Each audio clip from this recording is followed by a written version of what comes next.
غزوہ تبوک کے موقع پر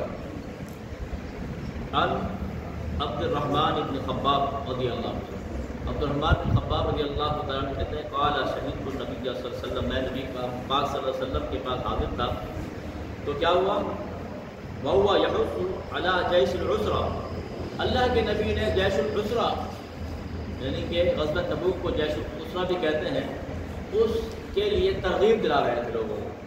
فقام عثمان غنی رضی اللہ عنہ کھڑے ہو گئے، فقال یا رسول اللہ صلی اللہ علیہ وسلم علی 100 بعیر باحلاسها واقطابها فی سبیل اللہ، آپ نے 100 اونٹ کا اعلان کیا۔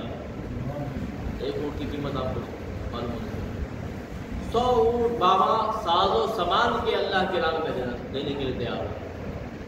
یہ عثمان غنی رضی اللہ عنہ تھے، ان کو اللہ نے مال دیا تھا لیکن اللہ کی راہ میں اس طرح خرچ کرتے تھے، ٹھیک ہے۔ اب آگے کیا ہوا، ثم حد علی الجیش، پھر نبی پاک نے ترغیب دلائی، یعنی کہ نبی پاک نے اشارہ کیا اور ضرورت ہے۔ پھر کیا ہوا، فقام عثمان، پھر بھی عثمان غنی کھڑے ہو گئے، فقال علی 100 بعیر باحلاسها واقطابها، آپ نے عرض کیا رسول اللہ 200 اونٹ باما صاحب و سامان، یعنی کہ 100 اونٹ پہلے کیا، 200 اونٹ، کتنے 300 اونٹ ہو گئے۔ پھر کیا ہوا، پھر راوی کہتے ہیں ثم حز، پھر نبی پاک نے اظہار فرمایا، ترغیب دلائی، فقام عثمان، پھر بھی عثمان غنی کھڑے ہو گئے۔ آج دیکھو کچھ لوگ ہیں ان کے نام سے چڑھتے ہیں کہ دین کے لیے کتنے آپ نے وقت کیے۔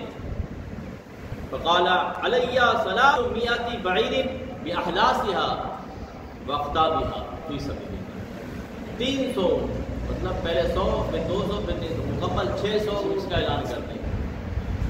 پھر مفسرین لکھتے ہیں کہ جب دینے کی باری آئی تو آپ نے 600 نہیں دیا بلکہ آپ نے 950 اونٹ، 50 گھوڑے، 1000 اشرفیاں دی۔ اعلان تو کم کیا، دینے کی باری آئی 3 گنا زیادہ دے دیا۔ یہ تھے عثمان غنی رضی اللہ عنہ جو دین کے لیے خرچ کیا کرتے تھے۔